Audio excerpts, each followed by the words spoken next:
Sonic's Green Hills Adventures Season 3 Chapter 7 Sea Change.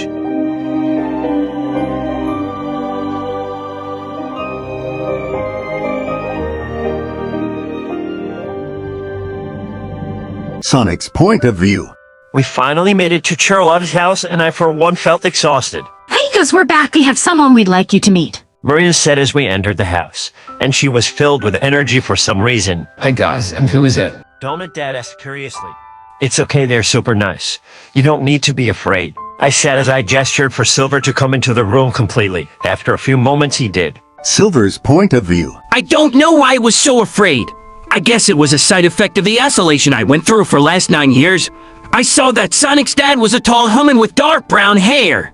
I'm Silver the Hedgehog, it's nice to meet you. I say it as my fear faded away. It's nice to meet you, Silver. I'm Tom Blahowski with Sonic. Is he the one from Revenge yesterday? Tom asked excitedly. Yep, we'll explain everything tomorrow. It's late and we're tuckered out. Oh, and can Silver stay? Sonic said tiredly with pleading eyes. Of course, but it's real up too late. Tom replied. Of course he can. Silver, follow me to a spare room that's available. A woman with short blonde hair said, startling us. This was obviously Annette. Thanks, Annette. I said as I began to follow her. Sonic's point of view. I looked at Donut Dad and he looked a little freaked out, and I could tell why. Look, Donut Dad, when I offered for him to come with us, he shed tears of relief. That's a major red flag that screams complete and unwanted isolation. You know, I know that better than anyone. I said seriously, hoping it would reassure him. Oh, I see. Sorry, Sonic. It's just a lot to wrap my head around. Donut Dad said apologetically as he scratched my ears again. Thanks, Donut Dad. Well, see you all in the morning. I said as we headed back to bed. The next morning, I woke up barely remembering what happened last night. I put on my shoes and headed to the kitchen to get a glass of water to clear my head with. I was drinking it when some of it dripped onto my chest fur. Then I fell to the ground with a thud. What the? I said in shock as I looked down at where my legs used to be, but instead it was a long fishtail. I couldn't believe it. I was a merhog. Then I heard someone coming, so I looked around for a towel because I made the connection that this transformation was triggered by water. So the obvious solution was to get dry. Here, Sonic! Is this what you're looking for? I heard Silver say as I saw it all floating towards me in a turquoise era. Thanks, Silver, but how are you doing that? I asked as I started to dry my tail with the towel. My power is psychokinesis. Silver replied happily. That's when my tail disappeared and my legs returned. Oh, this is new. How did this happen? I said to myself as I stood up. I don't know, Sonic. So when you got wet, that tail appeared. Silver asked in fascination. Yeah, pretty much. I replied casually. Marina's point of view.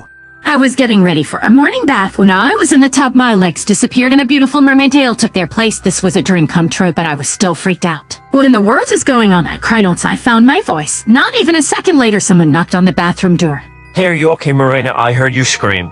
I heard Sonic ask, I might need your help. Can you bring me a towel? I asked nervously. Sonic's point of view. When I heard Marina ask that, I knew what happened, so I dashed to grab a towel and hurry into the bathroom. When I saw Marina, I dropped the towel next to her as my jaw dropped. Well, your mermaid form looks incredible. The same thing happened to me a few minutes ago. I said excitedly as I left the room to give her privacy. No way, oh my gosh, I know what's going on. The full moon and Mickey did this. That's why it was calling to us.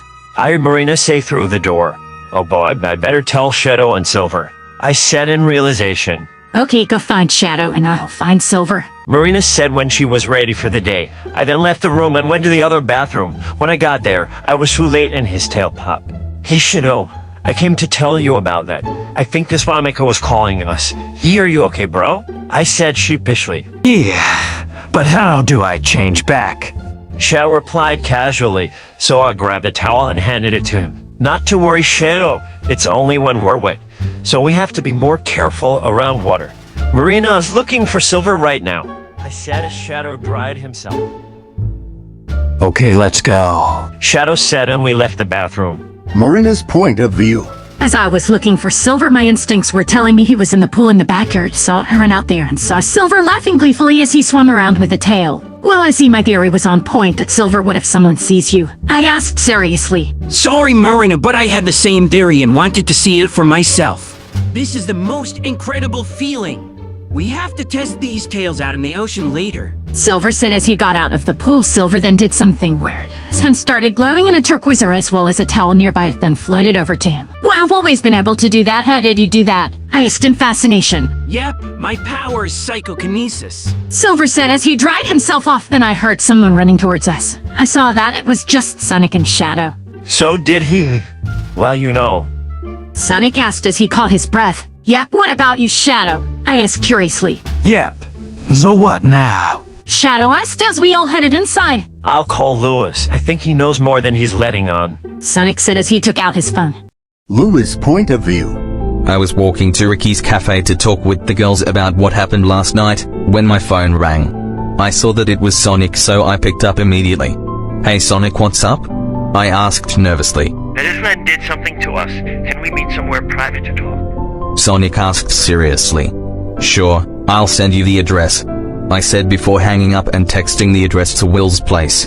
Then I walked into the cafe and found my mermaid friends heading into the office. So I followed them. Oh good, you're all here. I need to tell you about what happened last night. They were in the moon pool when the full moon passed over. It was like they were in some kind of trance. When it was all over they didn't remember how they got in the pool. I said as I let out a relieved sigh. So they were called there to get mermaid powers. Ricky asked seriously. Yes, but I think it's something stronger than that. I mean, were you in a trance the day you got powers? I asked nervously. No. But wait, so who else was with Sonic, Shadow, and Marina? Cleo asked seriously. It was another hedgehog like Sonic and Shadow. His name is Silver. He was nice like they are, so there's nothing to worry about. Sonic called just now and wants to talk about it somewhere private, so I sent him the address of Will's place. So you guys coming? I think it's safe to tell them the secret now, I explained reassuringly. Alright, let's go. Emma said, and we left the cafe. Silver's point of view. So what did Lewis say? I asked when Sonic put his phone away. He sent me an address to a private place to talk. So we better get going. Let me just let Donna Dad know we're heading out. Sonic said as I followed him. Hey Dad, we're heading to meet Lewis. Sonic said happily. Wait, before you go, can you tell us what happened last night? Donna Dad asked with concern. Well, it turns out we jumped into this little pool in the volcano as the full moon passed over it. And it did something to the four of us. I'll tell you all the rest of it later. We don't want to keep Lewis waiting. Sonic replied carefully. Alright then, have fun. Tom said, and we all left the house and followed Sonic to the private location. Hopefully we'll get some answers. When Sonic and the gang arrived at Will's shack, they saw that not only Lewis was there, but so was Will, Cleo, Emma, Ricky, and Bella were there too. This confused them. Hi guys, what are you doing here? Sonic asked curiously. We have something to tell you. We're mermaids too, the four of us. Emma said as she gestured to herself and the other girls. Well, I knew you were hiding something. This is awesome. Sonic said as he dashed around excitedly.